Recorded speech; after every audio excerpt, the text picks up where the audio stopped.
Francisco, right? Yes. Francisco, I'm Darren. I did your home inspection today. A little pregame speech, I give it to everyone. There's no perfect homes, they don't exist. So we want to make sure you have realistic expectation as we go through the consultation. Typically at this time, I would discuss the big money items. And any safety related items is really not a big money items. I'm going to try to discuss everything I can think of as we do the walkthrough. But if you have any questions, feel free to give me a call. As a matter of fact, I prefer that you give me a call and clear up any misunderstandings or anything that you think I'm saying on this video. Just make sure we clear it up. When you get the report, just give me a call and we could spend all day on it if you want. Also, there's something I meant to say. It'll come to me. We're gonna start outside in the garage. And Justin is here with us. I do have a question for Justin. He could probably answer it right now. Sure. Is I couldn't find a filter for the HVAC. Yeah, I can show it to you. Okay, great. Yeah. All right. So let's start in the garage. The door came up for the garage door opener, but I couldn't get it to go down. Yeah, so I can even explain too. The direct sunlight at this time of year, it goes directly into the beam. Oh. And for whatever reason, it's a little funny like that. But the HOA takes care of the garage door as part of the HOA. They have a company that comes out. So it might even be a malfunction that I can get them out here and fix it. So. And I know Justin, but that's the last time we're gonna have him explain something. I mean, just for time's sake, to keep this video short as possible, we're gonna go through the defects, and then you could get with Ashley and Justin and all those people, and y'all can figure out all the other things. Okay. You got a crack here that it's not quite trip hazardous, so we need to fill it with a waterproof sealant just to keep it from being a trip hazard.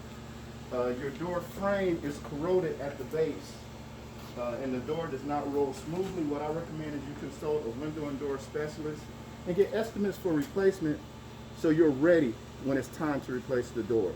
It may not be next year, it may not be the year after that, but at least you're prepared for that expenditure when it's time, and you're not caught off guard not knowing how much it will cost to replace it. This is usually a time when I would say makes sense, and you would say yes, but you're not here. So GFCI, I'm going to assume you don't know what a GFCI is. It's a ground fault circuit interceptor. They're required in all wet areas. The wet areas are the garage, the laundry, the kitchen, the bath, and the exterior. You have them on your exterior, you have them in the garage, you have them in the bath. You don't have them in your kitchen. So the kitchen need to be updated to have GFCI protection.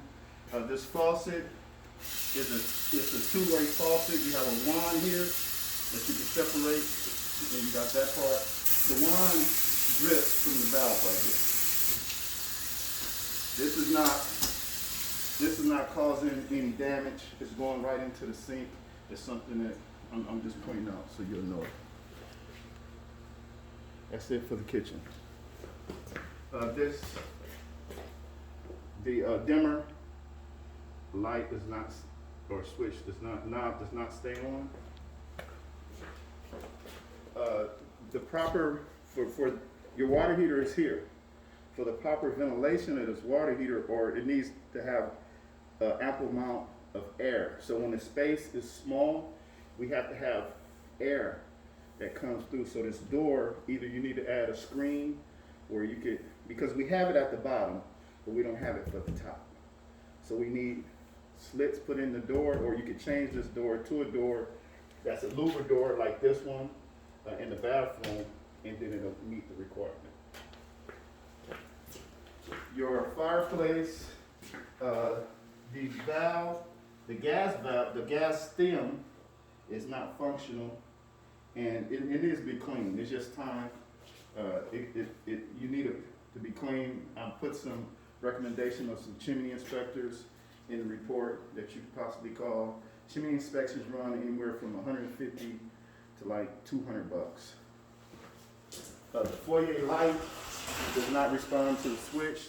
I recommend we change the bulb on that one, and change the bulb in the stairwell, and the bulb in the guest in bedroom number 2. We're gonna go upstairs right now.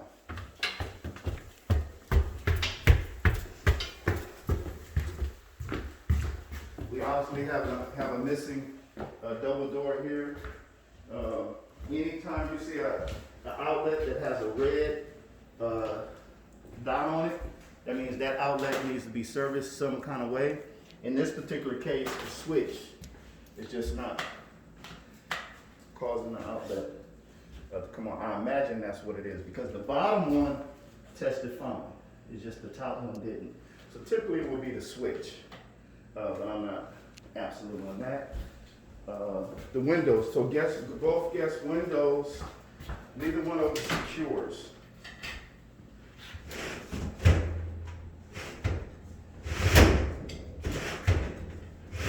So that's both of these, and they're missing their screen on the windows.